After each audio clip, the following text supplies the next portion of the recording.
Hey, everybody. Welcome to another episode of the Horse Geeks podcast, where we look at horses and riding from the inside out.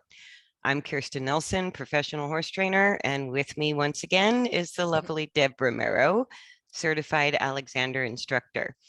So today's topic is talking about competitive riding. So we talked about natural horsemanship, we talked about trail riding, and we thought maybe we should just sort of look at some of the inner workings inside the rider, inside the horse with competitive riding.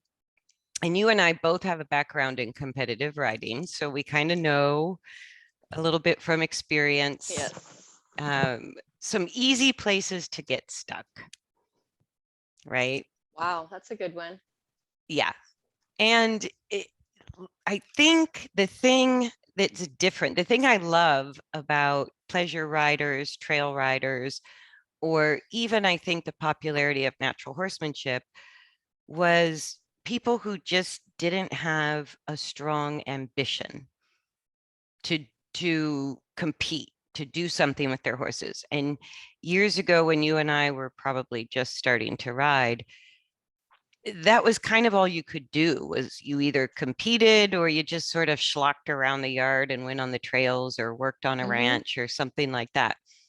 And so competitive riding, when I was growing up, was really like the only thing to study. It was the only avenue of study. So you had to kind of pick what you were going to compete in and then learn horsemanship around that.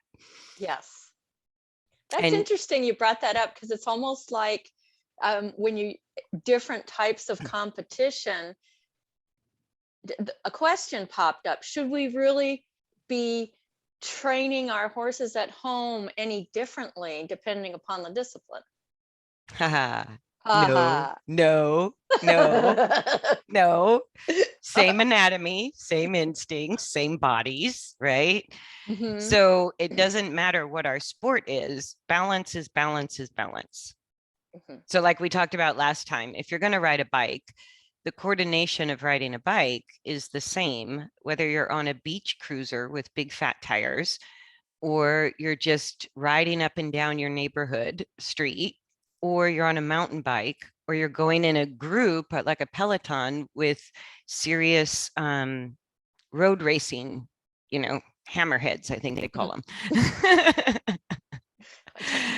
So, and it's kind of the same. Some people ride bikes for fun and enjoyment, and other people do it for exercise, and other Good people point. do it competitively. And I think people look at riding horses the same way.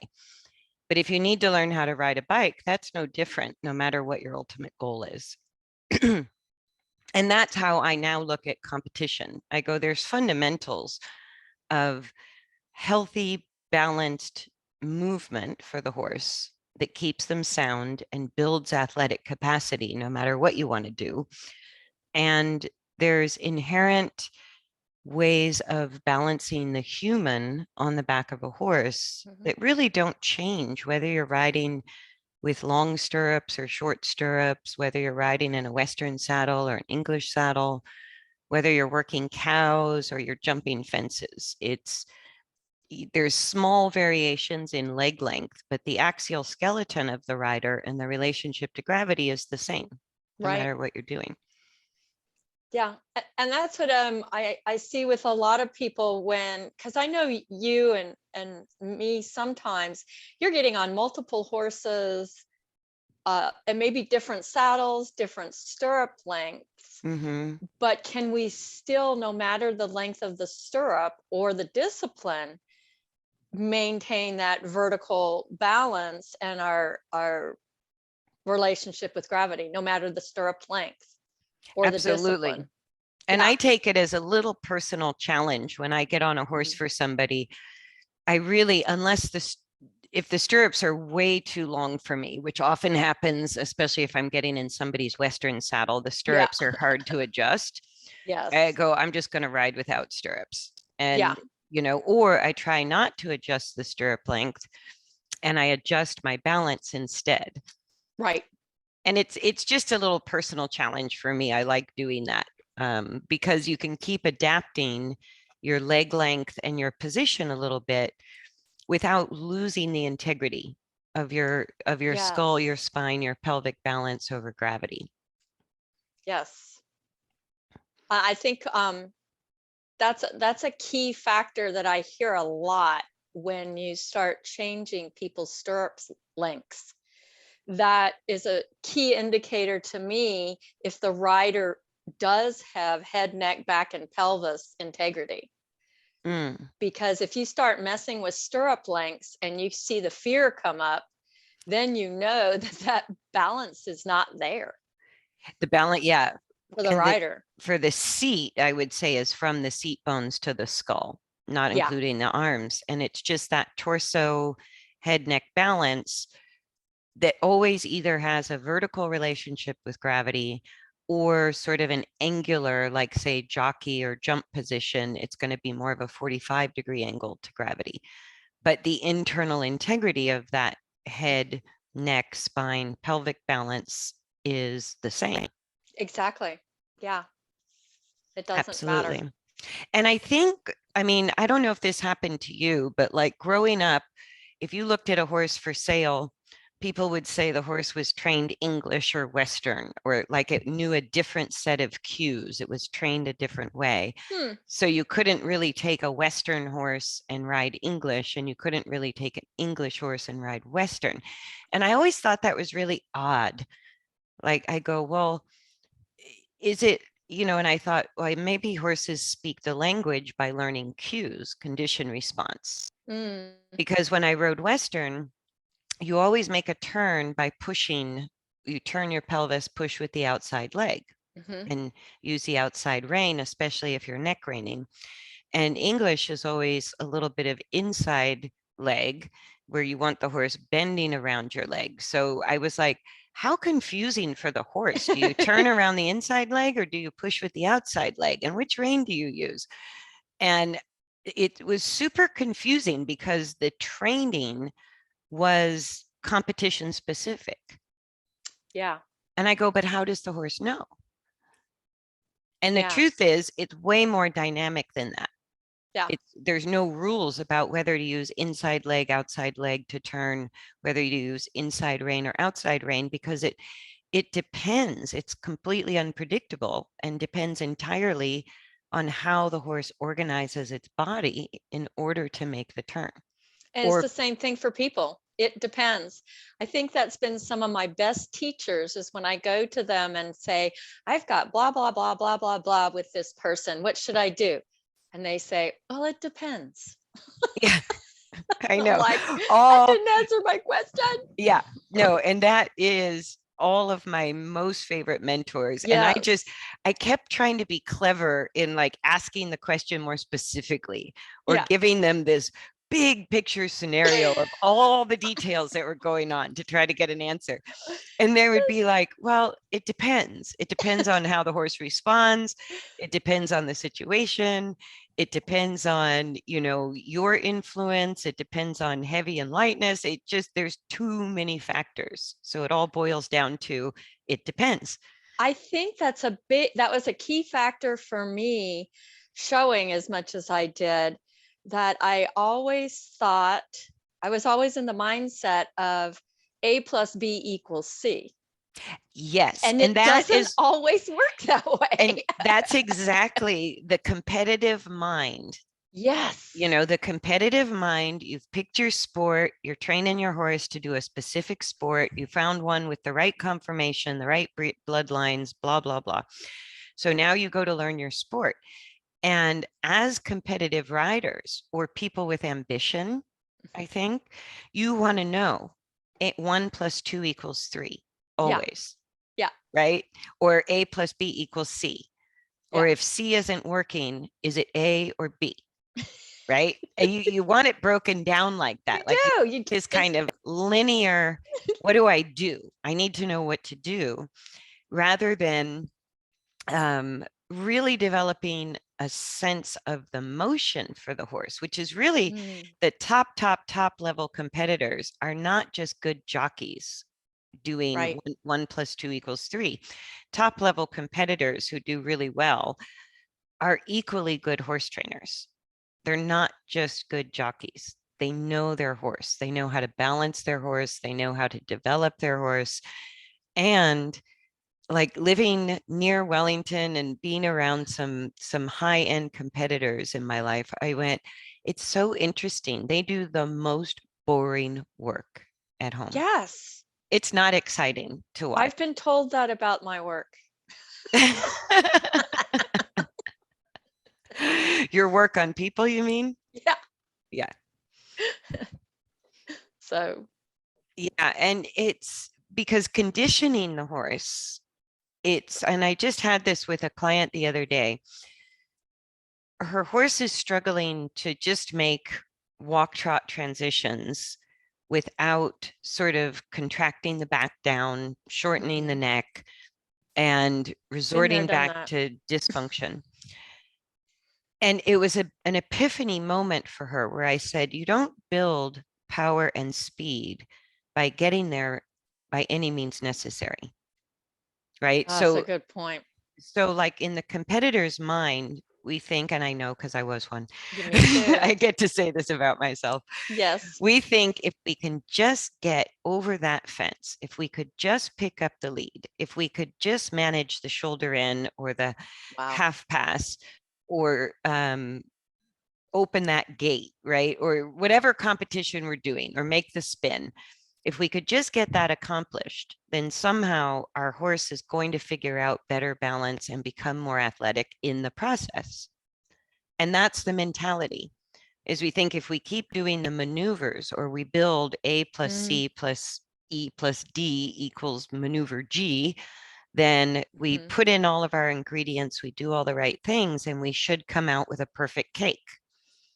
But I go, it doesn't work that way. The horses, there's too many variables. Exactly. And I'm talking internal variables. I'm not even talking situational or Yeah. external variables, just the internal variables of instinct and physical functional habits of movement, ours and theirs, and exploring new territory. I go, all of those variables are huge. There's many. And so that mentality of get her done kind of thing. It's like, let's just get this thing, get our horse to do it, and Oh, it'll the get doing. easier the more we do it. But what happens is if we do the maneuver dysfunctionally, which is entirely possible, Yes. we either wind up with behavioral issues, stress or lameness issues, soreness issues, because the horse will figure out some way of doing it, but it might not be with authentically good use of the body. Right.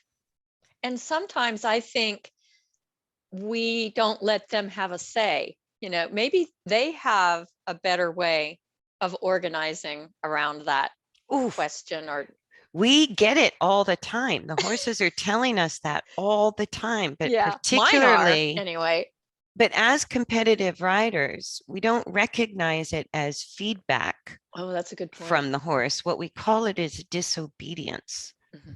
Like that is so prevalent in the competitive world that the horse And is yep. resisting the aids.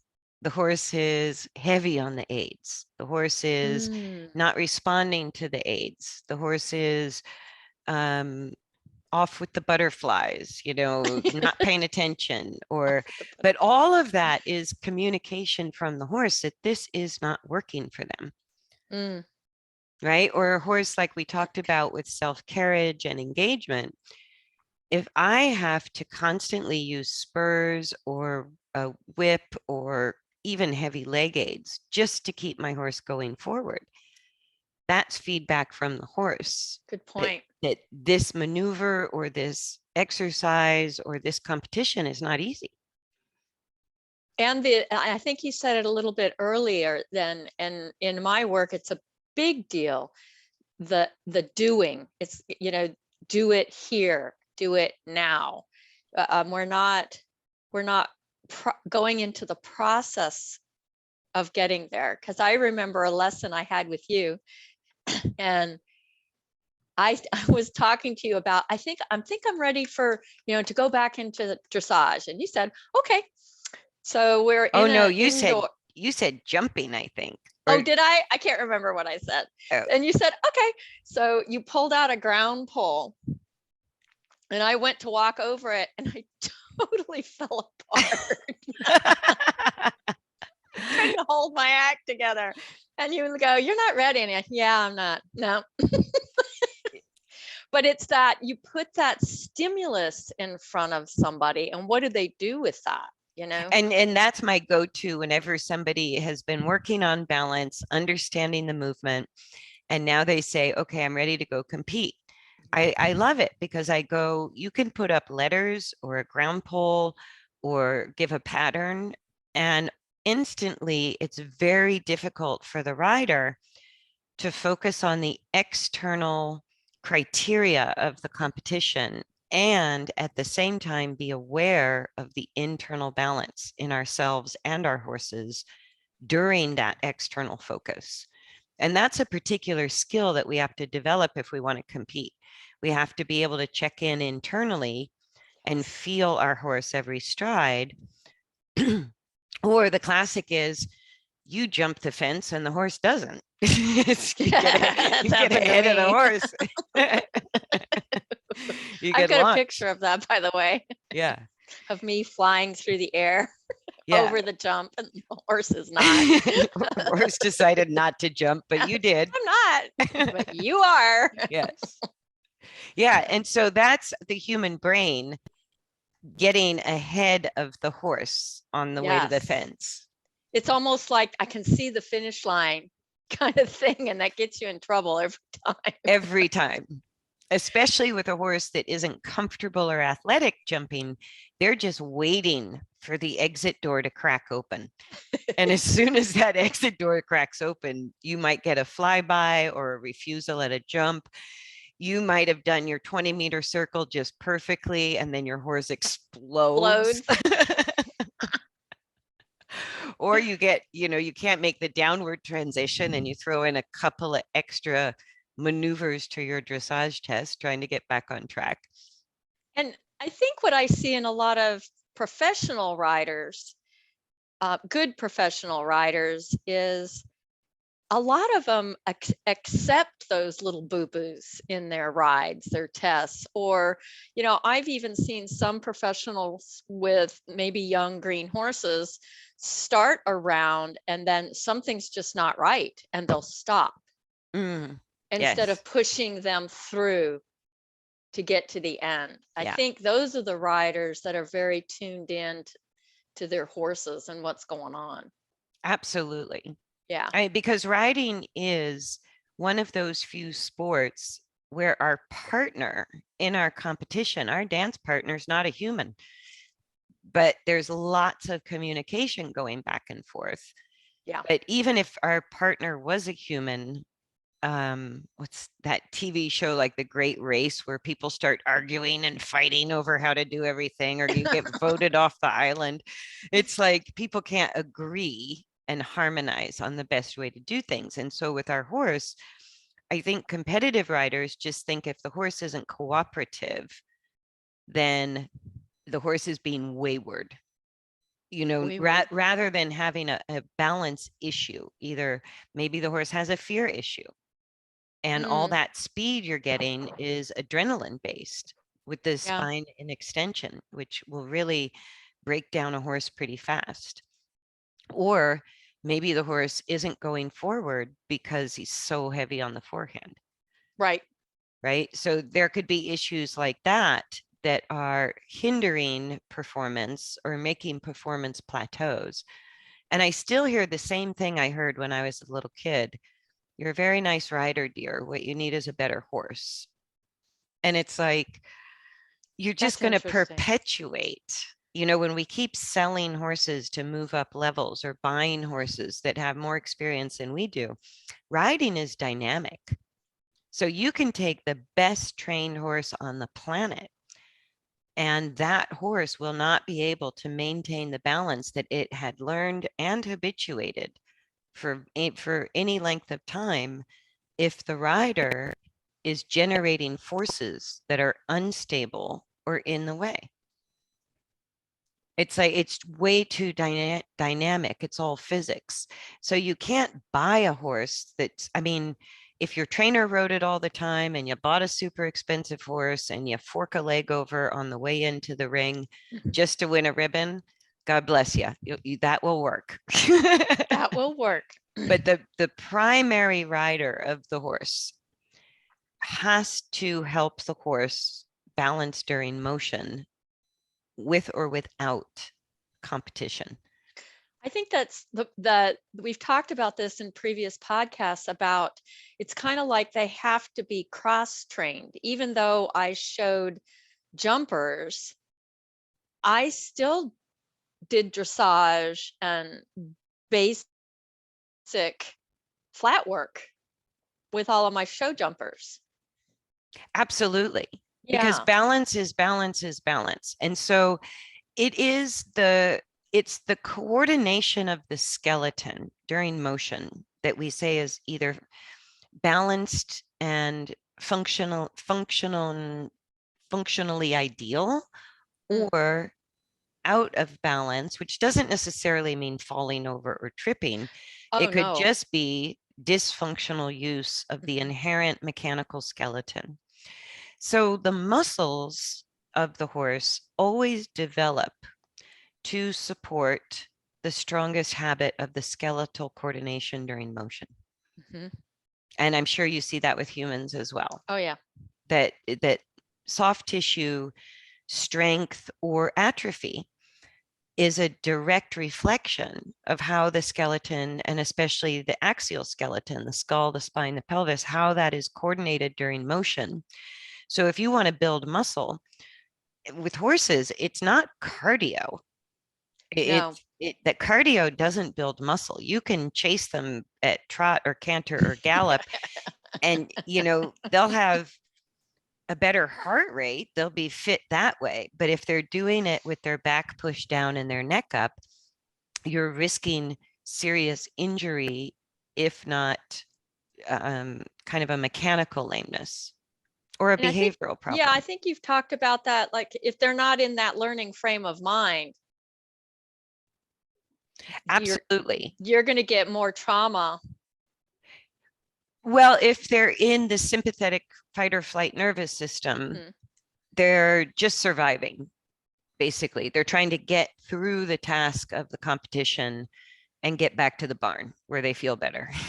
Right. So they just kind of pump up on adrenaline and stress hormones and tight muscles, and that gets them through the competition. But it develops very bad habits of coordination in the skeleton. Yeah. And over time takes away athletic ability. So if we want to build athletic ability, it starts with better coordination of the skeleton in motion. Yes. And that's originally what dressage was meant to be. I think it's also what Western pleasure was supposed to show, or hunter, which was, 8 easy fences with a rhythmic canter. Those were supposed to show elemental good function or balance. And what it's become by human nature is get the task done and sort of cross your fingers and hope that your horse figures out better balance along the way. I agree, because when I was showing hunters, we were actually in a field. It wasn't in an arena. Yeah, a lot we of were hunters out on a cross-country field. Yes. For a hunter class. Yes. With hills and turf. Changed. Yes. Yep. Yes. And now it's like perfect footing, or my horse can't jump. Yeah. Perfect distance to the fences, because I can't rate. Exactly. So even in jumpers, which, jumpers is the equivalent of upper level dressage, like 4th level or above, and it's the equivalent to real cow working. So all 3 of those sports, horses have to be agile and fast. So the turns have to be tight, quick, and that horse has to be set up for power, right? So whether it's real cow working, jumpers, which is a timed event, or upper level dressage, where it starts to involve tempi lead changes, pirouettes, more agility in the test. Mhm. That's all really testing the horse's athletic capacity, right? So if we just keep practicing the maneuvers and get our horse to be obedient, like Mm. don't disobey me, be obedient, and get the horse to do the maneuver. If the horse isn't authentically in good function, well balanced, and well muscled, which supports that balanced coordination of the skeleton, then the movement is labored or so fast it's out of control, Yes.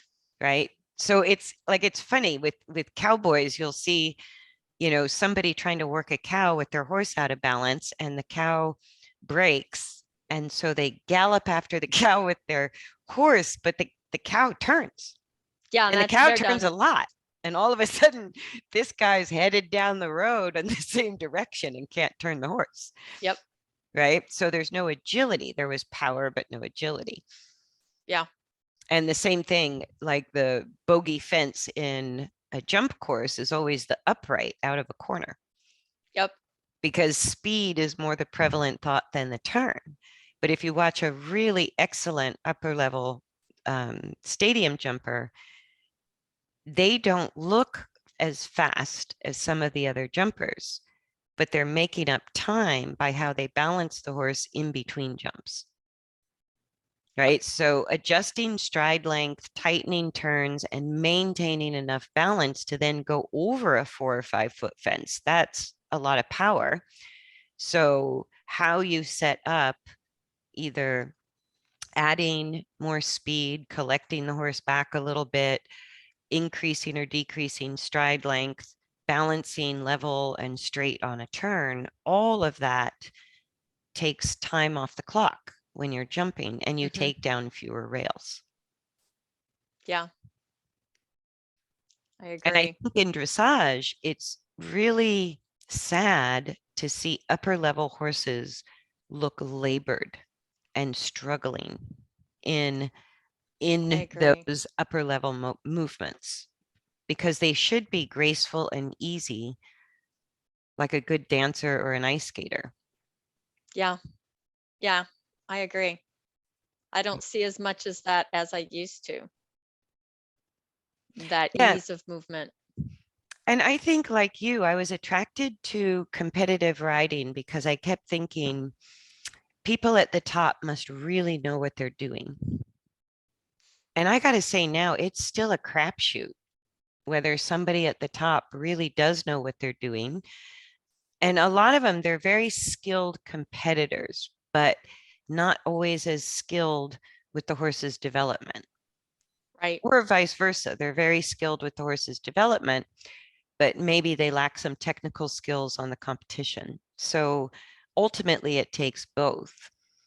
But just because people are upper level riders doesn't guarantee correct movement in the horse or I beneficial agree. movement to the horse. And that, to me, and Jean-Luc Cornille used to say this, that if you win the trophy or the ribbon at the expense of your horse, why compete? Why do that to your horse? Yeah. So it's really having to shift our mind a little bit to go, there's nothing wrong with improving the basics. Your flat work, your circles, your turns, your walk, trot, canter, gallop, uneven, imperfect footing, same balance. With fences, without fences, same balance. With cows, without cows, same balance.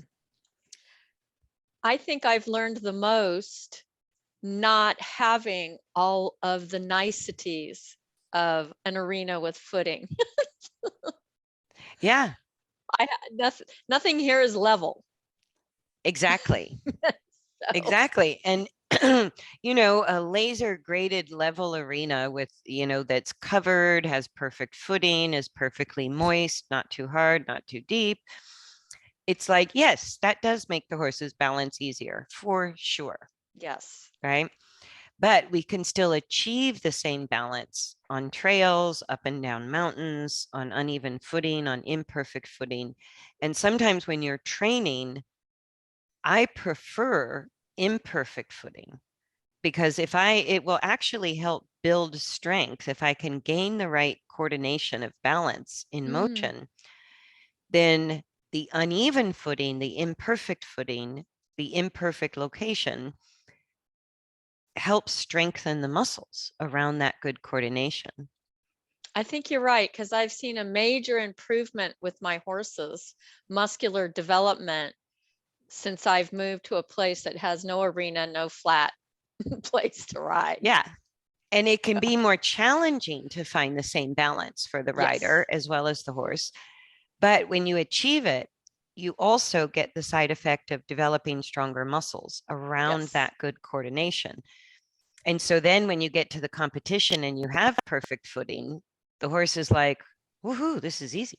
yeah, not as much energy used. Right. Rather than falling apart if the footing isn't perfect at the competition Right. because you've only trained on perfect footing. Yeah, that's a good point. Mm-hmm. And so, what else with competitive riding? Like when you think back, and one of the things I know you've talked about cross training before, and our joke between us when we first met, we talked about being out of the same litter of Jack Russells. Like we both had that sort of competitive I drive. should have red hair too. It's just gray now. But that I think it's a competitive, it's something that most competitive riders have in common. That's a little bit type A tendency, Yeah, a little bit that's of Jack Russell energy in whatever they do. And toning that down, or not really even toning it down, redirecting it yeah, towards mastering something. that. Yeah. When I turned that sort of ambition and drive and energy into trying to understand internal functions, Yes, I was like completely satiated. My brain was full. It was pride. Yep. challenging. It was difficult. It was all of these things that I had looked for that I liked about competition. That I thought I liked about competition. Because I mean, if my neighbors see me ride now, they look at me like, "What? All you do is walk. What's your problem?" Or all you do is walk, trot, canter. Don't you ever go anywhere? Yeah, I don't go Yeah. in. Yeah, No, and I but started when I get a nicker from my horse yeah, after the ride, I go, that's my blue ribbon. Or when yeah. I, Or my horses are coming up to me before the ride and go, pick me, yeah, ride me first. I want you to ride me first." That's yes, cool too. That they're, yes, they're not standing at the barn going, "Oh crap, here she comes." yeah, right. Or no, I don't want to leave my friends. No, I don't want to leave the grass. Yeah, all of Yeah. the I get, yeah. And like you said, to shift that energy from that use of your energy into this more technical balancing, is a good way to put it. I think it's much more healthy for the horse. Yeah. And really good riding is technical. Yeah. It's technical. It's about learning how to become a good athlete in our bodies and how to be the personal coach for our horses developing athletic capacity. I go, so Yes. you're the rider, you're the jockey, but you're also the coach for your horse. And you have to learn the competitive skills on top of that. Like those first two things are for everybody. Mhm. But then if you want to compete, you also have to learn the skills of the sport. Right. But just learning the skills of the sport does not work in reverse. It doesn't mean you're going to wind up a good rider, or it doesn't mean your horse is going to wind up moving well and in balance at all. And in Yeah. fact, I think when we take that approach, that if I could just get my horse to effing stop at X, everything would be good, right? And that goes But like a into, square halt in yeah. dressage, which is the halt at X, Yep. with all four legs wide, base wide, and equal, with the hooves lining up front and back, right?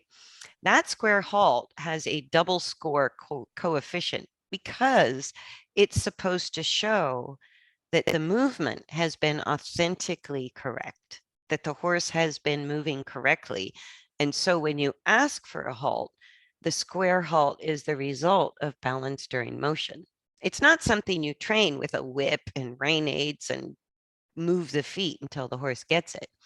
It should be the result, the natural result of moving in good balance. And that's why it has a high score. Right. And so every once in a while, I get a square halt at the end of my ride, and I'm like, oh, double score. I get 2 blue ribbons. But those are the kind of things like what scores well in competition really was as kind of as a guide to help people understand this is important, Mm, right? This is important. And yeah, so it because it's important, what it should draw our minds back to as competitive riders is how do I improve my horse's coordination and build muscle to support good coordination? That's what always develops athletic capacity, no matter the sport, right? Then we have an athletic horse who can learn the pattern or the maneuvers or how to navigate jumps or how to track cows. It's like that they can learn easily. right. Like that's the easier part if you're working with a horse that's in balance and developed athletically. Yeah, and it's the same with people. It would I keep getting this picture of, the worst case scenario, somebody totally out of balance is somebody with a walker. You wouldn't be asking somebody with a walker to run. You know what I mean? Right. So if you don't have that basic inner balance, You can't it do anything athletic. not well, Right. or without getting an injury. Well, or even like in human sports, there's a lot of one-sided sports like tennis or golfing or Mm, like pitching in baseball. And if human athletes are not cross-training their bodies and developing, and it's really kind of the latest greatest in modern sports medicine for athletes is understanding biomechanics and improving general coordination. That is huge in human upper elite athletes.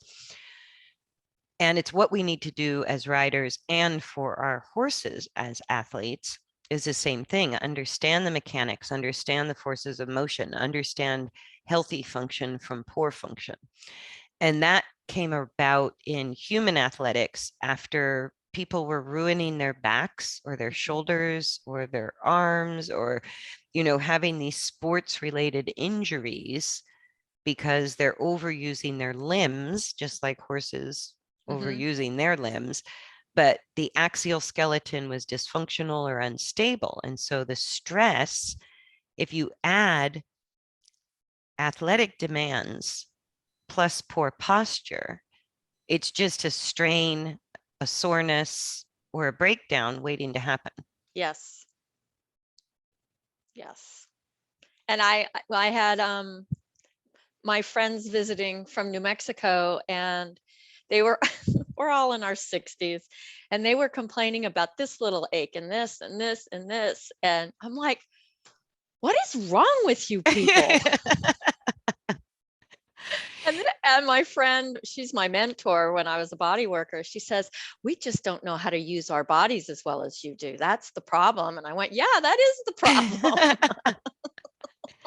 Absolutely. No, and we assume that with age comes breakdown. And that assumption for some people starts at 30 or Ooh, 40 or ooh, 50 or 60. And then it's like you see examples of people in their 70s, 80s, 90s that are still balanced enough to be reasonably athletic. yes. And yes, we age. Yes, things do get harder athletically as we age, but it's the same principle that if we take care of our coordination, muscles develop to support the best coordination. And that's everything the Mm-hmm. Alexander technique teaches. That's what it's Yes. all about. Yes. Yeah.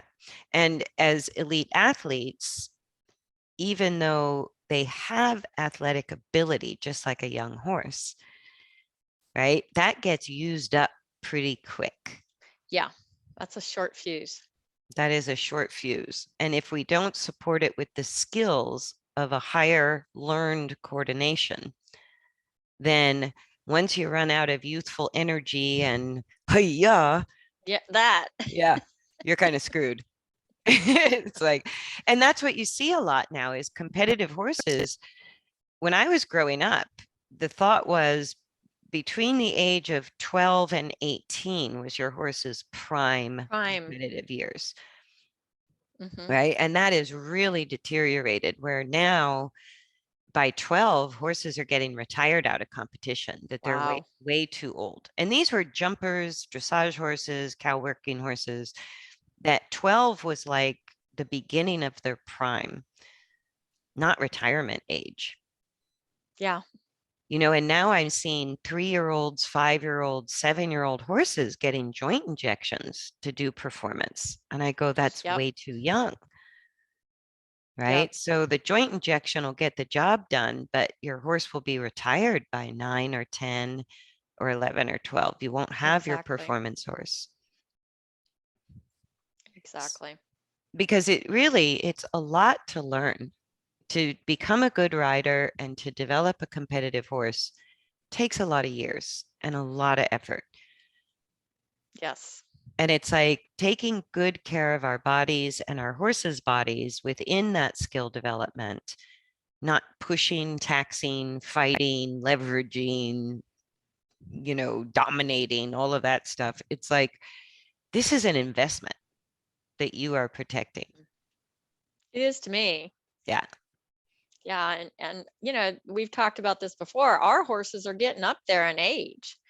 So it's really important Well, that and we help them use themselves to the best of their ability. absolutely. And even the vets, when Prima had her colic surgery, my Arabian mare, she's 28. And Yeah. and the vet was like, she's in fantastic shape. She could do the surgery if you want to do it. She's in great shape. She could handle it. Where a lot of 28-year-old horses just could not handle a major Yeah. surgery. Right. She's bounced back. She's now 29 and, Wow. still being ridden 4 days a week, 5 days a week. And I don't push her, we take it easy. I let her make a lot of decisions and I don't push her, but it's really just to keep her fit and to keep Hmm. her healthy Yeah. that I continue working her. Yeah. Yeah, I continue to work mine too. So, Hmm. yep. And she was a horse, interestingly, circumstantially. I didn't start her under, I've had her since she was born, but I didn't start her under saddle until she was 6 years old, Ah, just good. because I was learning.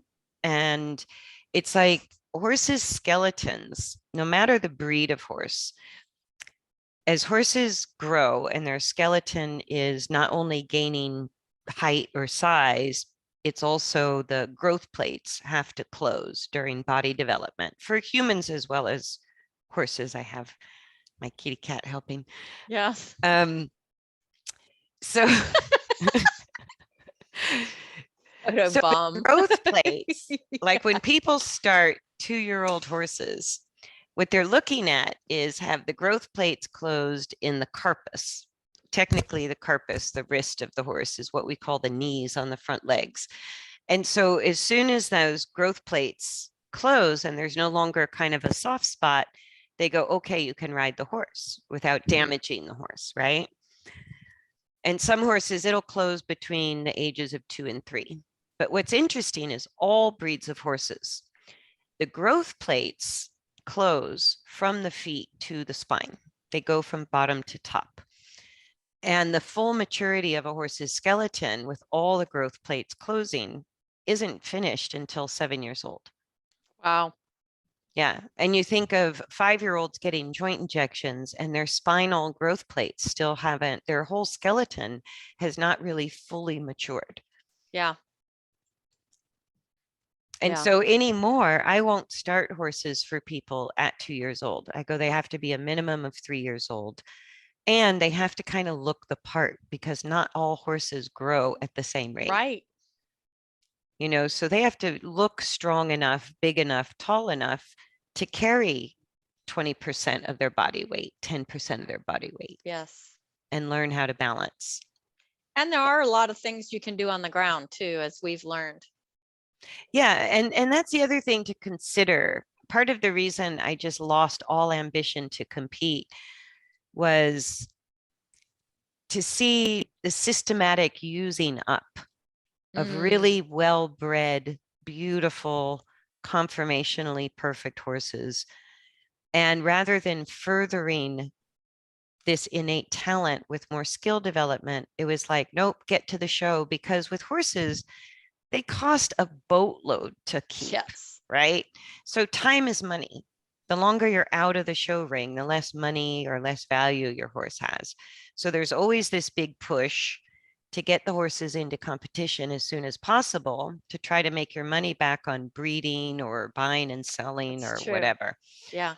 And it just perpetuates a lot of breakdown. That mentality is very sad to me because I go, it's not necessary. 1 year later or 2 years later, and you could have a horse that's going to be more likely to be sound and still competing over the age of 12, That's a good point. right? But if we rush them in as 2-year-olds or we try to hurry up the competitive part of the training before they've established really a good coordination and the muscles to support the good coordination, they're not ready for competition until they have that. Yeah. And I know, and it's a whole lifestyle of the way it's set up because for stallions, for the stallion that I used, his 100-day test, he did it as a 3-year-old. Yeah. A 100-day test. And that's just about the money. And it's cross country, it's a dressage, it's show jumping at 3. Yeah. And so So, how many people could ride that horse successfully? Because that's also an interesting story. That's Callie, your horse Callie's sire, right? right. Yeah. And so how easy was that horse for people to ride? Very difficult. Yeah. He Yeah. got a really bad name for himself, and it wasn't his fault. No. Yeah. No, and that's actually sort of the long-term consequence or the long-term price we pay by rushing horses in, especially if it's going to be a breeding stallion or a breeding mare. Their reputation is everything. Their show record is everything. So they may do well right off the bat because they're talented, they have good, conformation, they're just athletic because of genetics. But if you use up that talent and don't develop skills, then they become less rideable. Mm-hmm. They get a reputation either being dangerous to ride or their performance record gets worse over time. Yep. And so that actually will hinder the value of the horse over time. Yep. And it's a lot of investment. I get it. I get the rush, but it's like, it's not nice to push Mother Nature. You don't get to fool Mother Nature. It's going to come back and bite you at some point. It does. Yeah. And authentic, like classical horsemanship and the classical academies of horsemanship in Europe were because of holding the value of the horse so high that you have this long-term life investment with this horse. And so the training is slow and systematic and pragmatic, especially in the younger years. Yes. Like I think the Spanish School of Riding in Vienna, I can't remember. I don't think the horses are backed at all until they're 6. And then I don't think they enter the performance ring until they're between 10 and 12. Like I think you're right. that's a young horse. I went to a Spanish riding school when we were in Spain, and yeah, I just Yeah. went to the barn and saw their warm-ups. I didn't want to see them perform. That didn't interest me. I want to see the behind the scenes stuff of what's going on. So Absolutely. yeah. And Absolutely. very calm, very well organized. streamlined setup. Right. And those riders are trained on a lunge line for a year. They Yeah, don't get to touch the reins. They don't get to have stirrups. They're trained extensively just on their own balance without directing the horse. And yeah, it's good model to look at if we want to compete. How much really goes into not only if you start with a well-bred horse, a really good horse without issues and a lot of talent, it's still years of skill development. and that's a good point. I like it because most people see it as months. 30 days on a horse, 90 Yeah, days on a horse, but it's it's years. years. It's years to get to Yes, that higher level of balance. yes. And on a young horse, if you get a really well balanced walk trot, straight circles, straight turns in the first year, you're doing very well. I agree. And if you get a balanced canter, that's sort of a bonus. But I look at even balance in canter, maybe year 2 Yeah, with a horse. And so we can practice going through the movement of our competitive sport. Like you can do a whole dressage test and you can learn where to turn, where to make the transitions, what's on the test. You can do all of that at the walk. You can barrel exactly. race at the walk. You can cut cows at the walk. There's, you can go through the motions. You can even do your jump course over ground poles. Yep. You know, all of the skills of becoming a competitor are a totally different set of skills. And not only horses learn better when they're not under pressure or fearful, they learn better when they can think and they can make Mm, mistakes and learn through trial and error. And yeah. we do too. Yeah, We do too. exactly. And so slow and right will always sort of win out Yeah. over fast and wrong and get to the show and pay the consequence. Yep. I agree. Anything else you want to add for Nope. competitive riders? Sounds good. Yeah.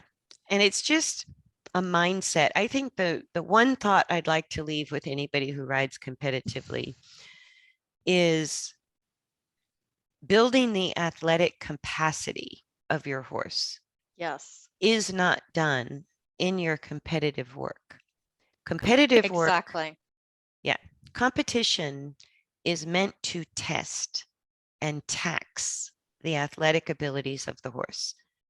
So if we only train for specific competition, we're constantly testing and taxing.